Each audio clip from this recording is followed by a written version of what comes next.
Magandang umaga po sa kanilang lahat na mga nakikinig dito sa ating Gia Global Online Prayer. Praise the Lord! Binabati ko rin ng magandang umaga ang ating mga kapatiran na nagpasimula nito at nagpapatuloy. Sina Pastor Gary, Pastor Rich, Pastor Alan, Pastor Venus, Pastor Rene at Pastor Heidi. Good morning sa inyong lahat. Purihin ang Panginoon. Muli ay magkakasama na naman tayo dito sa platform na ito upang magkaisa sa ating panalangin, sa ating pag-aaral ng salita ng Diyos. At sa umagang ito, ang nais kong i-share sa inyo ay pinamagatan kong How to Benefit from the Power of Faith. Paano makinabang mula sa kapangyarihan ng pananampalataya. Pero bago tayo magpatuloy ay manalangin muna tayo. Panginoong Diyos, marami pong salamat sa iyong kabutihan sa buhay ng bawat isa sa amin. Salamat po Panginoon na tuwing umaga pag kami gumigising ay aming nadarama ang iyong pagmamahal, ang iyong pag-iingat. Salamat sa kalakasan, kalusugan at paggabay mo sa amin sa araw-araw. Dalangin namin, O Lord, sa umagang ito sa aming pag-aaral ng iyong salita. Buksan mo aming puso't isip at loobin mo na ang anointing ng Holy Spirit ang maghatid sa amin ng revelation of your word para kami po, Panginoon, ay matuto at maging matagumpay sa iyong mga salita. Lord, marami pong salamat at amin pong pinagkakatiwala sa iyo ang amin pang susunod na mga gagawin. Ito ang aming dalangin sa pangalan ni Jesus. Amen. Praise the Lord. So, dito sa ating pag-aaralan, mayroon palang kapangyarihan ang pananampalataya. Amen? Aware ba tayo doon na may kapangyarihan ang ating pananampalataya? At nakita naman natin sa Biblia, mula sa Old Testament hanggang sa New Testament ay marami tayong nababasang mga pangyayari at mga buhay ng tao na kung saan ay nagkaroon ng malaking pakinabang sa kanilang pananampalataya. And I believe tayo din, marami tayong mga experiences at nawa ay marami pa tayong mararanasan na mga pakinabang benefits from the power of our faith. Amen? So, umpisahan muna natin sa pag-define ng faith. What is biblical faith? Alam naman nating lahat to dahil tinuro sa atin sa Gia, sa Hebrews 11 verse 1, kahit bagong gising siguro tayo, nakapikit pa ay memorize natin to. Now faith is the substance or full assurance of things hoped for, the evidence of things not seen. So nakita natin mayroong tatlong elemento ang pananampalataya, the time element, mayroong substance, mayroong evidence. At maliwanag na itinuro sa atin ito mula pa kay Kuya Beno na ang substance natin ng ating pananampalataya is the love of God and the power of God. Bakit natin nasasabi yun? Kasi bakit ka may assurance na yung mga inaasahan mo yung magaganap? Saan ba nakabase yun? Di ba? Alam mo na mahal ka ng Diyos. Ako alam kong mahal ako ng Diyos, kaya hindi niya ipagkakait sa akin ang aking pangailangan. Alam kong makapangyarihan ng Diyos, kaya kaya niyang ipagkaloob sa akin yung aking kailangan. So ano man ang aking hinaharap na problema, kaya niya yang isolve dahil makapangyarihan siya at isosolve niya yan para sa akin kasi ayaw niya akong nagsasuffer. Gusto niya akong bigyan ng kalunasan sa aking pangangailangan. So ganun ang pananampalataya natin sa Diyos. Mayroon tayong basihan ng ating inaasahan. Ano naman yung ating evidence? Ang ating evidence is the Word of God. Dahil sinabi ng salita ng Diyos, so it is. Kung anong sinabi ng Word of God, iyon na yun. Pinaniniwalaan natin. Faith in God is a life-saving power. Ang pananampalataya sa Diyos is a life-saving power. So dito tayo nagsisimula na kailangan ay magkaroon muna tayo ng salvation. Sa pamamagitan ng kapangyarihan ng Diyos, sa pamamagitan ng pananampalataya, faith is not a feeling, but a belief in the power of God to save us to the uttermost from sin. So, hanggat hindi tayo nagkaroon ng kaligtasan, ay yung ating pananampalataya ay makamundo. Anong sabi ng mundo? To see is to believe. Pakita mo muna sa akin at ako'y maniniwala. Pero pag tayo na ay nasa Panginoon at natuto na tayo ng biblical faith, ang atin na ngayong confession is, I believe first and then I will see.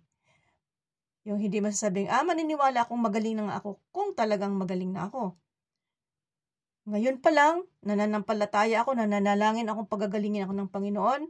Ang feelings ko hindi pa magaling, pero nananampalataya akong pinagaling na ako ng Diyos. At mangyayari nga yon. Diba? Yun ang essence ng Mark 11:24, ang sinabi ng Panginoon, na anumang bagay hilingin natin sa panalangin, panampalatayaan nating tinanggap na natin yon at matatanggap nga. So may past tense at may future tense. So believe first and then you will see. Okay. Now, tingnan natin yung mga benefits natin na makukuha sa kapangyarihan ng ating pananampalataya. 5 lang itong aking nalista. I believe marami pa, pero gusto ko kasi pag ako'y nag-share, yung talagang naranasan ko at nakita kong totoo nga pala. Kaya nasasabi ko to kasi naranasan kong totoo nga pala. No? So, ang number 1 is, ang pakinabang natin sa ating pananampalataya, kapag talagang nananampalataya tayo sa Diyos, no? We no longer need to worry about the future. Hindi na tayo dapat nag-aalala pa kung ano yung mangyayari sa hinaharap. Kasi tayo yung mga taong nakasanayan na natin na nag-aalala tayo sa mga bagay na hindi natin alam na kung ano ang mangyayari sa hinaharap. Kasi pag nagtitiwala tayo sa mga bagay na ating nauunawaan lang, ay tiyak na tayo talagang mag-aalala sa mga iba't ibang bagay o pagsubok at kahirapang dumarating sa ating buhay kasi hindi natin alam. So, dahil dito na hindi natin alam ang future, yun ang nagiging dahilan kung bakit nag-aalala tayo. Pero kapag nagtiwala tayo sa Diyos, nanampalataya tayo sa Diyos, ay hindi na tayo mag-worry kung ano man ang kahihinatnan ng mga problemang itong ating kinakaharap o ng mga pangailangan nating parang walang katapusan.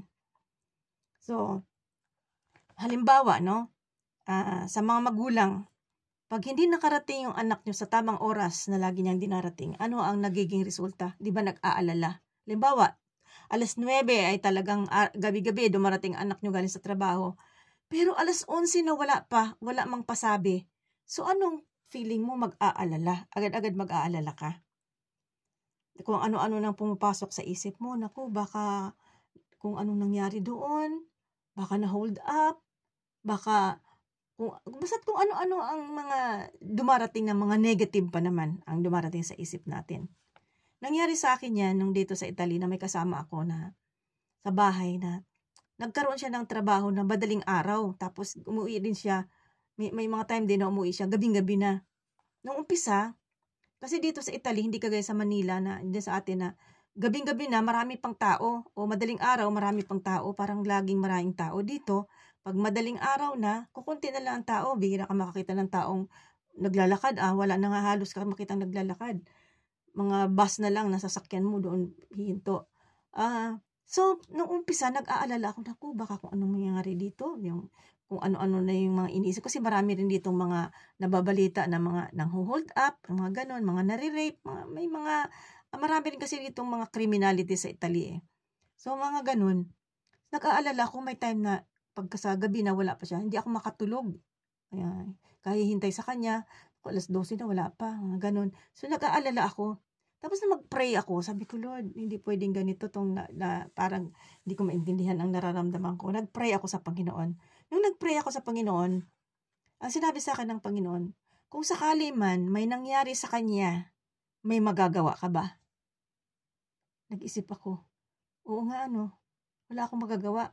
Kasi hindi ko alam kung nasaan siya at hindi ko rin alam kung ano nga talagang nangyayari sa kanya. So, wala akong magagawa. So, kapag nag-worry ako, wala akong magagawa.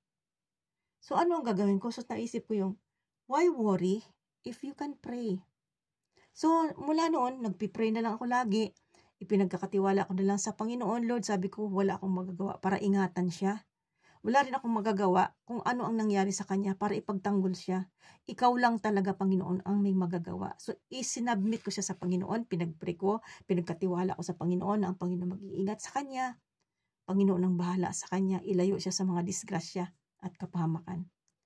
Pagkatapos ko noong ipagkatiwala sa Panginoon at nagpray ako, napayapa ang loob ko. Hindi na ako nag-aalala kung madaling araw man siya dumating at madaling araw din siya umalis. Hindi na ako nag-aalala basta't lagi ko yung pinagpipray. Araw-araw ko yung pinagpipray. Gabi-gabi ko pinagpipray. Basta't hindi na ako nag-aalala. Yun pala yun. Pero kapag ikaw ang may hawak ng problema, nag-aalala ka. Pero pag binitawan mo at ibinigay mo sa Panginoon, hindi ka na pala mag-aalala. Kahit noong araw din na may sakit ang nanay ko, nung pinagkatiwala nung una, ang hirap. Pero nung ipinagkatiwala na sa Panginoon, anuman ang mabalitaan ko, hindi na ako nag-aalala kasi pinagkatiwala ko na sa Diyos. Minsan tayong mga single, meron tayong mga parang fear of the unknown. Kasi minsan, lalo na yung mga worldly friends na sabihin, naku, wala ka palang anak, paano yan pagtanda mo, walang mag-aalaga sa'yo. Kaya yung iba, kahit mali ang motibo ng pag-aasawa, nag-aasawa para magkaanak lang at may mag-aalaga daw sa kanya. Pero alam nyo, mga nanay, mga tatay, hindi insurance at hindi rin assurance ang mga anak ninyo na aalagaan kayo. Walang, kumbaga sa maraming mga magulang na maraming anak pero nung sila ay tumanda at hindi sila inalagaan. Kaya hindi talaga insurance yan na pagdating ng pagtanda mo ay i-withdraw mo yung insurance mo para alagaan ka. Hindi rin assurance na aalagaan ka ng mga anak mo. Sa Diyos lang talaga dapat tayo magtiwala. Hindi sa tao, hindi sa sitwasyon. If we choose to have faith, to trust God, who guides everything in heaven and on earth, kasi alam niya kung langit at lupa, alam niya lahat ng bagay, then we are free from worrying. Because God has a perfect plan for us in everything He sends our way. Alam niyang ginagawa ng Panginoon. He sends us trials and He tests us so that we can overcome sin and we can overcome worries and we can overcome lahat ng mga pag-aalala niyan. And the virtues of Jesus can grow in us. We will be like Jesus. Kaya inaalaw ng Lord yung mga trials, yung mga testing sa ating buhay. Alam kasi ng Panginoon kung anong magiging end result nito sapagkat naplano na niya ang ating buong buhay with love and care. Kaya, instead na mag-worry tayo sa anumang bagay, ating past, present, or future, let us cast all our cares on Him and focus our energy on doing His will. Gaya ng sinabi ng Philippians 4:6, be anxious for nothing, but in everything, present your request unto God with prayer, with thanksgiving. So, i-present natin yung ating request sa Panginoon with thanksgiving and prayer, no? Na hindi tayo nag-aalala. Huwag tayo mag-aalala sa mga bagay, ipagkatiwala sa Diyos. Laging isipin natin, tandaan natin lagi, why worry if we can pray? And sabi ng 1 Peter 5:7, cast all your cares upon Him, for He cares for you. So, ipagkatiwala natin sa Diyos. So, yun ang number 1. We will no longer worry about the future. Number 2, we become confident, strong, and brave. Yan ang nagiging resulta ng ating pananampalataya. Yan ang benefit na makukuha natin sa ating pananampalataya. If we have faith in God and in the power of His Word, we know na hindi na tayo dapat nag-struggle sa ating mga pinagdadaanang problema at hindi rin tayo mag-struggle sa ating mga kahinaan kasi nagtitiwala tayo sa Panginoon at sa Kanyang mga salita. Ano ba ang sinasabi ng salita ng Diyos? Sa 2 Chronicles chapter 16 verse 9, for the eyes of the Lord run to and fro throughout the whole earth to show Himself strong on behalf of those whose heart is loyal to Him. Sa Tagalog, nagmamasid si Yahweh sa buong daigdig upang tumulong sa lahat ng tapat sa Kanya. So kung naniniwala ka na tutulungan ka ng Panginoon, ang Kanyang mga matay nakatingin sa atin, minamasdan tayo at handa siyang tumulong sa atin. Di ba magkakaroon ka ng confidence na kaya ko to? Kaya kong harapin ang problemang ito? Kaya kong malagpasan ito. I will be strong. Hindi ako manghihina. Hindi ako matatakot. I will become brave. Sabi pa sa Romans 16:20, And the God of peace will crush Satan under your feet. So talagang kitang-kita natin yung pagtatanggol sa atin ng Panginoon, pagtulong sa atin ng Panginoon. He will crush Satan under our feet. So hindi tayo dapat matakot, no? Anuman ang kakaharapin nating problema, anuman ang dumating na mga pangangailangang surmountable, pero kaya ng Lord yan. Hindi tayo dapat matakot na, naku, paano kaya mangyari ito? Paano kaya gagaling ito? Paano kaya masosolve ito? Kaya ni Lord yan. We must be confident. We must be strong enough to face the trials and be brave. Na talagang hindi natin tatakbuhan ito. Hindi tayo matatalo nito sapagkat kasama natin ang Diyos at nananampalataya tayo sa salita ng Diyos. Naalala ko yung aking experience dito na kung paano ako naging confident, paano ako naging strong, naging brave in spite of the trials. Nung na-share ko na rin ito sa inyo, nung nagkaroon ako ng bukol sa ribs ko noon na habang tumatagal, pumapangit yung itsura, nakakarinig ako nang sasabihin na, naku, baka cancerous na yan. Kung ano-ano. More than 7 months, almost a year ko yung pinagpipray. Lagi ko nagpapasalamat sa Panginoon, pinagalingan niya ako. Pero sa totoo lang, hindi pa.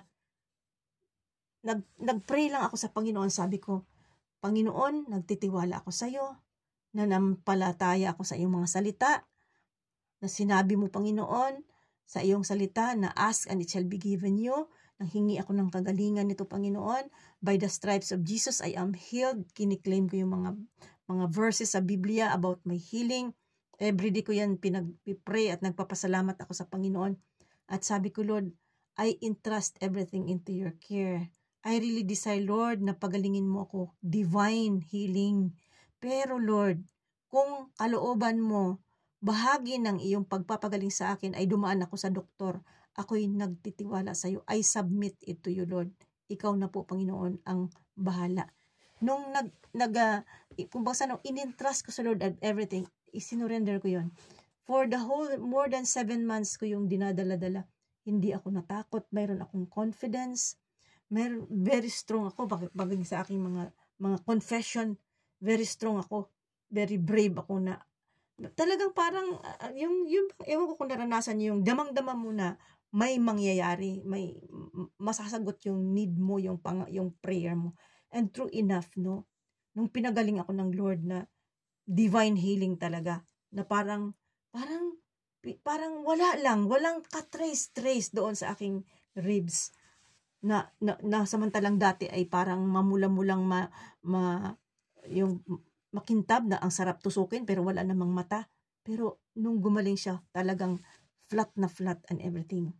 So, iyon ay bunga ng pananampalataya. Kapag mayroon tayong faith, hindi tayo nakatingin sa sitwasyon. Nakatingin tayo doon sa Word of God. Kasi kung sa Word of God tayo nakatingin, magkakaroon tayo ng confidence, magiging strong tayo, magiging brave. Pero kung nakatingin tayo sa problema, nakakapanghina, nakakatakot, di ba? Kaya, importante, yung ating pananampalataya ay matatag, solid, para maranasan natin yung mga benefits. Pangatlo, experience joy. Kapag ang pananampalataya talaga natin ay sa Panginoon at sa kanyang mga salita, we will experience joy no matter what problems will come, no matter what trials will come.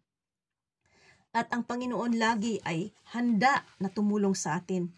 Ang kanyang mga salita ay kanyang tutuparin. He will fulfill what He has promised. Hindi talaga yan nagsasablay ang Panginoon. Sabi dito sa Philippians 1:6, being confident of this very thing, that He who has begun a good work in you will complete it until the day of Jesus. Sa Tagalog, natitiyak kong ang mabuting gawang pinasimulan sa inyo ng Diyos ay kanyang lulubusin hanggang sa araw ng pagbabalik ni Kristo. Amen. Hallelujah. So, God has started a work in us. And that work He has started in us, no? Una muna is to set us free from sin. At ang nature natin, ita-transform na into the image of Jesus. So dahil yung ating old nature, matatakutin, yung ating old natures, laging nagwo-worry, ngayon, magiging new nature na natin ay maging strong na tayo, magiging courageous na tayo. Kaya, magkakaroon na tayo ng joy knowing na ang Panginoon ang siyang nagbabago sa atin. Knowing na binabago tayo ng Lord from day to day, na from fearful to courageous, ay mayroong joy talaga sa puso natin. At paano tayo humaharap ng problema? Dati, pag hinaharap natin ang problema, minsan nga dati hindi natin hinaharap, tinatakbuhan pa eh. Pero ngayon, dahil si Jesus na ay tinanggap sa ating buhay as Lord and Savior, and our faith is in God and in His Word, nagkakaroon na tayo ngayon ng kapangyarihan. Kaya mayroong joy sa puso natin dahil napagtatagumpayan na natin ang mga problema, napagtatagumpayan na natin yung mga pangangailangan na hindi na tayo lugmok na lugmok, no? We are assured that God will help us. Hindi lamang tayo pinangakuan ng Panginoon at ibinitin sa ere, kundi nung nangako ang Panginoon ay sinigurado niyang kanya itong tutuparin. He has begun a good work in us. He is able to finish it. Kaya ito rin yung isang karakter na natutunan ko sa Diyos. Tinuro sa akin ng Diyos, ang tagal ko pa bago matutunan, na ang anumang pinasimulan ng Diyos ay kanyang tatapusin sa atin. Ganun din ang sinasabi sa akin ng Panginoon, ang anumang sinimulan ko ay kailangang tapusin ko. So, ito yung naging karanasan ko. Pinadalang ako dito sa Italy para mag-start ng gawain, pero eventually, nung nagka-pandemic and everything, nabuwag, wala talaga, as in, na-discourage ako ng sobra. At dahil na rin sa edad ko, sabi ko, ay, mag-for good na ako, pagod na ako eh. I tried my best, but my best is not even good enough. Ganun ang naging karanasan ko. So, umuwi na ako para mag-for good na. Pero nung nasa Pilipinas ako, lagi ako nakakapanaginip na mayroon daw akong back subject sa college. Lagi ko yun, at mabigat ang loob ko, ano ba yun, Lord? Nag-pray ako. Nung nag-pray ako sa Lord kung ano ba yung back subject ko, nilay down ng Lord sa heart ko yung Gia Milan. Hindi ka pa tapos sa Gia Milan. Hindi ka pa dapat mag-for good, bumalik ka. Kasi, nung nasa Pilipinas din ako na nag-for good, maganda na yung buhay ko, may sarili akong bahay, everything I need, meron na, maganda na, ang aposto na yung aking buhay, masaya na ako. Masaya na ako dapat. Pero sa totoo lang, hindi ako ganun kasaya. Parang may kulang, parang may hungkag sa buhay ko. At yun na nga, nung napanaginipan ko nga yun at nagtanong ako sa Lord at nang sinabi ng Lord na Gia Milan, nung magsabi akong, yes Lord, babalikan ko ang Gia Milan at tatapusin ko yung nasimulan. Alam niyo, nung nag-decide ako, grabe yung saya ko, yung joy sa heart ko. At nung bumalik na ako dito sa Milan, wala nang natira sa aking mga member, kundi isa na lang, 2 na lang kami na magsisimula uli. Pioneering ministry. So, pero wala yung discouragement, wala yung pag-aalala. Hindi ko nga maintindihan bakit ganun.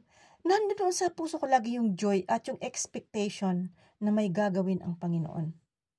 Hallelujah. Kaya purihin ang Diyos dahil nagpapatuloy kami ngayon dito sa Gia Milan at hindi na lang kami 2, unti-unti dumadami na kami.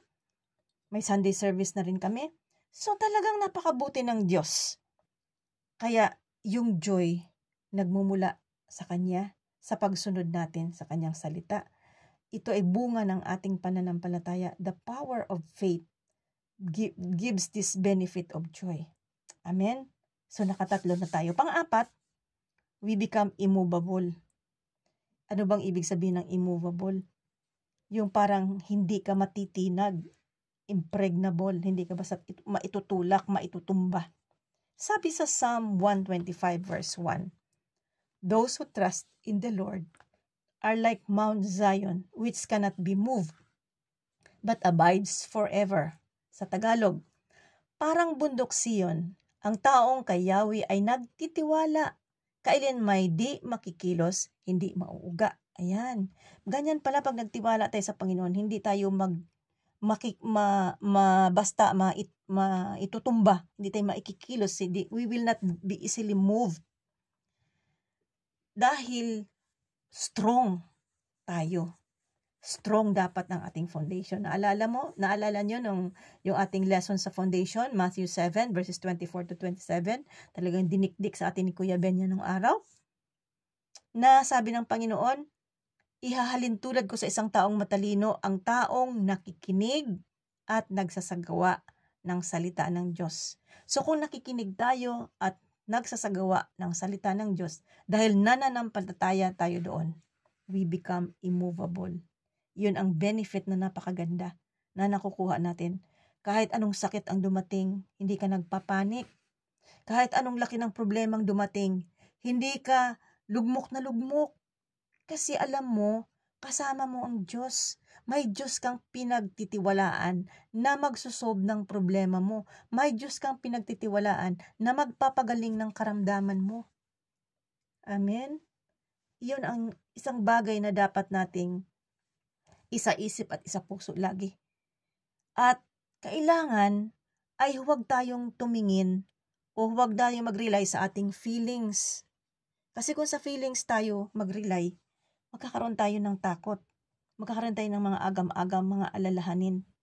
Kailangan magtiwala tayo sa Diyos na nangako na hindi napapako ang kanyang pangako. Tinutupad niya talaga. By believing God and choosing to live by faith and not by our feelings, we stand immovable in our storms na kinakaharap sa buhay na ito. Kahit anong storms ang dumating, nothing can cause us to become discouraged. Talaga, totoo yun. Wala talaga makaka-discourage sa atin. Nothing can steal our faith. Nothing can steal our enthusiasm in work and serving the Lord. Nothing can steal yung ating pag-asa, our faith, our hope, na kagaya nito na kinakaharap ko. Umaasa talaga ako na talagang tuloy-tuloy ang gawain ng Panginoon. Lalago din ang gawain ng Panginoon. Mangyayari din ang dapat mangyari dahil ito ay kalooban ng Panginoon. Ang Panginoon ang magpasimula nito. So, dito sa pagiging immovable, ang naging experience ko dito na nakita ko talaga yung katotohanan ng salita ng Diyos pag pinanghawakan mo ito. Nung nagkaroon ako dito ng blessing sa Italy, na bago namatay yung amo ko, ay naggawa siya ng last will and testament na sabi niya pag namatay siya ay wala naman siyang pamilya. Sa akin niya iiwan yung kanyang properties. Kaya lang, hindi na panotaryo bago siya namatay. So, holographic lang ang tawag doon. Kaya, kinontest yun ng kanyang kamag-anak. So, hindi ako na demanda sa Pilipinas, dito pa ako na demanda. At ang kaso ko is falsification, false document daw yung hawak ko. At dahil ganun ang inano sa akin, siyempre kukuha ako ng lawyer din na magtatanggol sa akin. Tapos ang ginawa nila, nag-hire sila ng expert sa mga handwriting at naggawa siya ng statement na false nga daw yun, hindi daw yun ang handwriting ng amo ko. But tapos nakakarinig pa ako ng mga nakakabahala ng mga statement. May kaibigan kasi akong Italiano dito, sabi niya, alam mo, dito rin kasi sa Italia, parang marami rin din mga anomalies. Sabi niya, kamukha niyan kung yung expert na yung binayaran nila nagpatunay na fake daw yung aking dokumento. Kung sabi ng ganon, kung paniwalaan nyo ng korte, sabi niya, posibleng mawala itong inheritance mo. Sabi ganon. Tapos sabi niya, ikaw ba nag-renew ka na ng sojourno mo? Permit to stay yung sojourno. Kasi dito, 2 years ang renewal ng aming permit to stay. Kung mahaba na ang panahon mong in-stay sa Italy, 5 years, more than 5 years or 10 years, saka ka makakuha ng unlimited ang time. Ay, ang time na yun, 2 years pa lang sa akin. Sabi niya, pagka ang mangyayari, baka hindi ka maka-renew ng iyong permit to stay. So, yun ang mga dumating sa akin, mga alalahanin. So, parang nung umpisa parang naano rin ako, ha, ganun ba? So, lapit agad ako sa Lord, pray ako kagad sa Lord, paano ba yan Lord? Ganito, ganyan, ganyan, ganyan. Lord, itong inheritance na to, Lord, hindi ko naman hiningi ito sa'yo. Basta't dumating na lang ito, Panginoon. Kaya ikaw ang bahala, Panginoon, pinagkakatiwala ko ito sa'yo. Nagpipray ako, ang binigay sa akin na word ng Lord, Isaiah 54 verse 17. No weapon that is formed against you shall prosper. Kaya everyday yan, pag nagpipray ako, sinasabi ko, Lord, your word says that no weapon against me shall prosper. Kaya itong mga allegation nito ng malayong kamag-anak ng aking amo, ay actually, pamangkin yun ng kanyang adoptive mother kasi wala naman talagang magulang ang amo ko, wala rin siyang kapatid, wala rin siyang asawa, wala rin siyang anak. Kaya malayong kamag-anak na actually humabol, pamangkin nung naging adoptive mother niya. Kaya sabi kong gano'n sa Panginoon, Lord, ano man ang ginagawa ng dyablo at ginagamit ito, nagtitiwala ako sa iyo, Panginoon, na ikaw ay makapangyarihan at nagtitiwala ako sa iyo, Panginoon, na ikaw nagbigay nito sa akin kaya walang sino mang pwedeng bumawi. Nothing, Lord, na walang anumang mga weapons against me na gagawin ang dyablo shall prosper. Lagi ko yun na pinagpipray at idinideclare. Kaya, during the process ng more than 1 year na paghihintay at hearing hanggang sa desisyonan ng korte, alam niyo, wala akong kakaba-kaba. Hindi ako natatakot. Hindi ako natitinag. Nakipagkita pa sa akin yung pamangkin na yun ng amo ko. Minessage pa niya ako at makipagkita pa. Pero, hindi ako natakot. Hindi ako natinag. Basta't nagtitiwala lang ako sa Panginoon. And praise the Lord.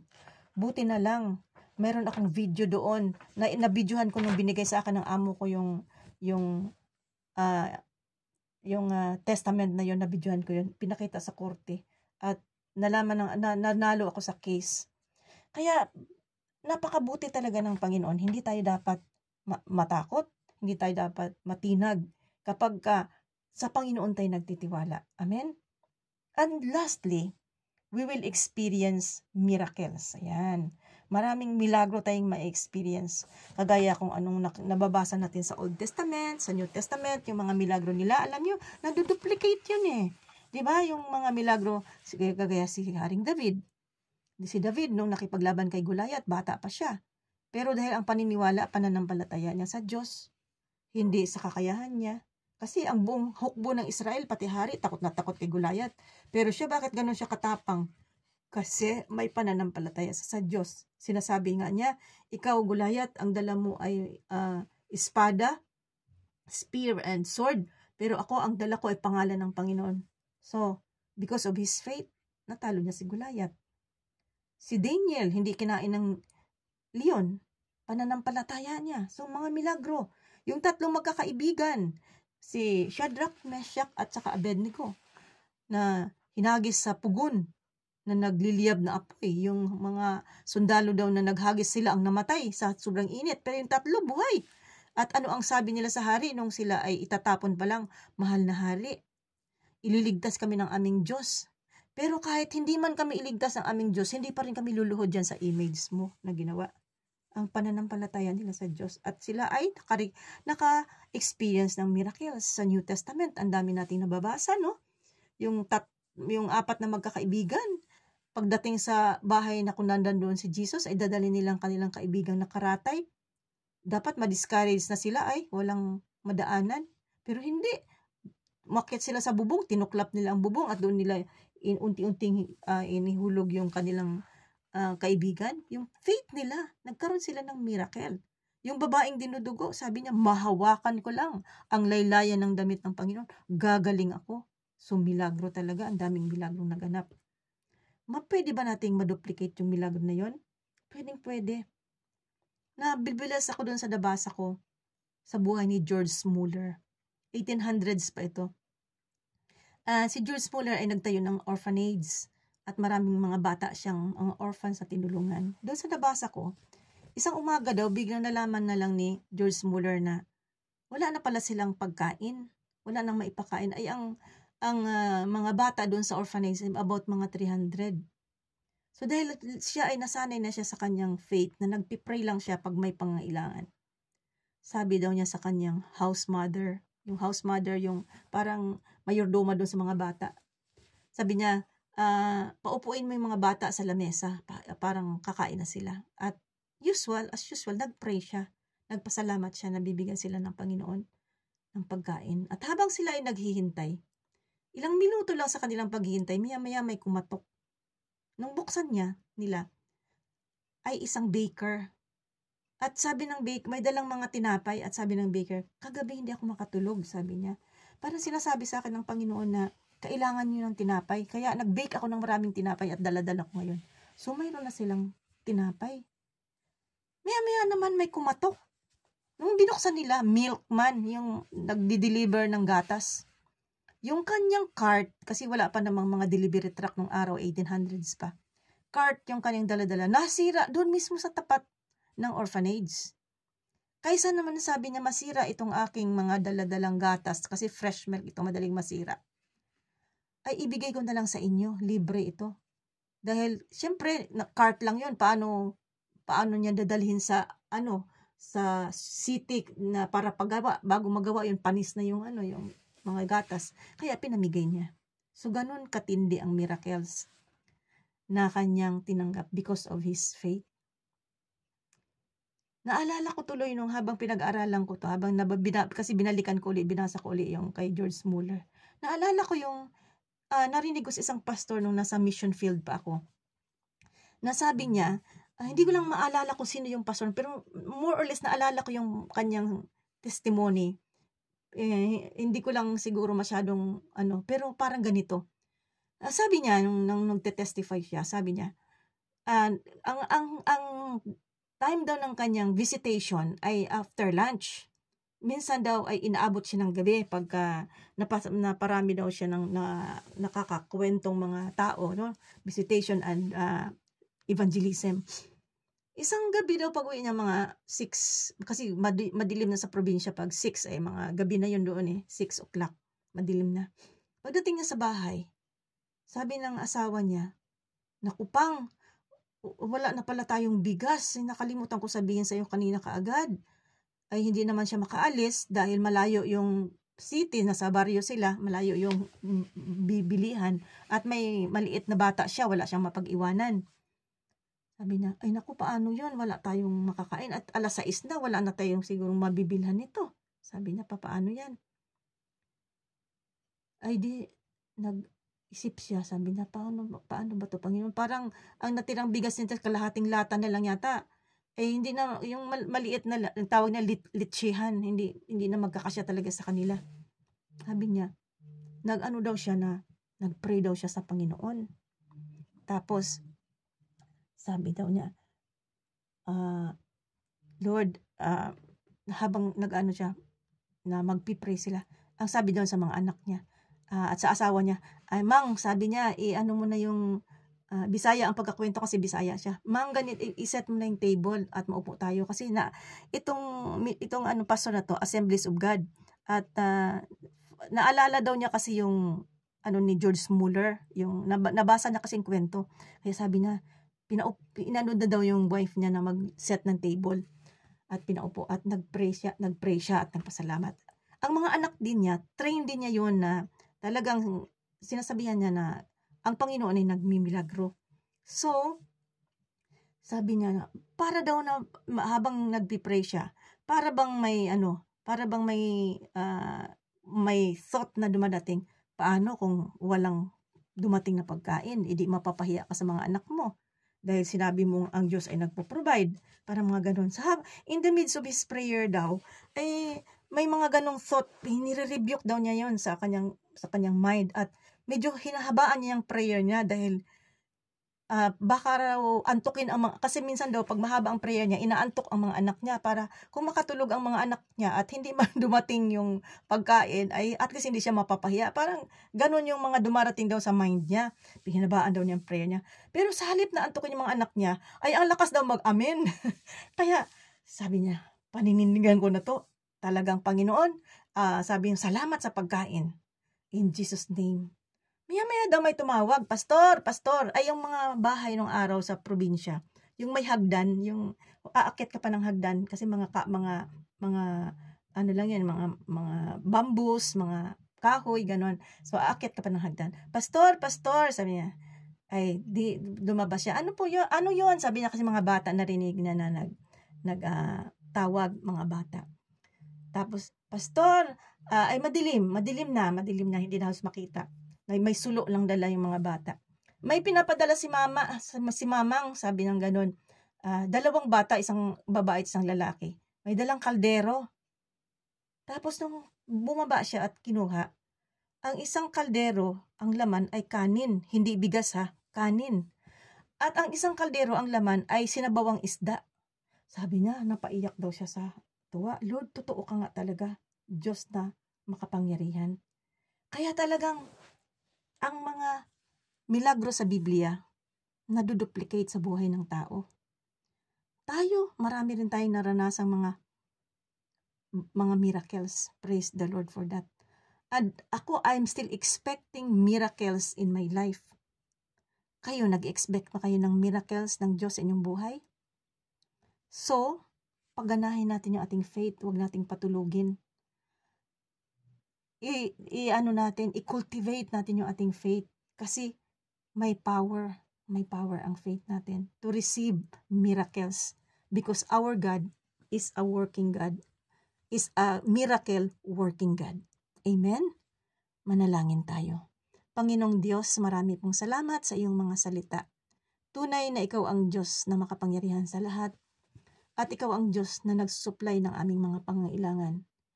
Thank you that you love us, Lord, na hindi mo kami hinahayaan na kami po, Panginoon, ay talunin ng mga problema sa mundong ito. Hindi mo kami hinahayaan, Panginoon, na mag-suffer dahil minamahal mo kami. Maraming salamat po, Panginoon, at ikaw ay makapangyarihan. Walang imposible sa iyo. Lahat ng bagay ay kaya mong gawin. Salamat po, Diyos. At kami ay patuloy na mananampalataya sa iyo. Patuloy mo kaming gabayan sa aming buhay at patnubayan sa lahat ng aming mga lakad. Maraming pong salamat, Lord, at loobin mo rin po na sa aming pananalangin ay taos puso kaming nakikiisa sa amin po, Panginoon, na sa amin po, Panginoon, mga kapatiran na naglilid ng aming prayer para kami po ay lalong maging mas matibay sa aming pananampalataya at maranasan namin ang kasagutan sa aming panalangin, kaya sama-sama kaming magre-rejoice. Marami pong salamat, Ama, at sa iyo po ang kapurihan at ang taos-pusong pasasalamat sa pangalan ni Jesus. Amen and amen. God bless everyone.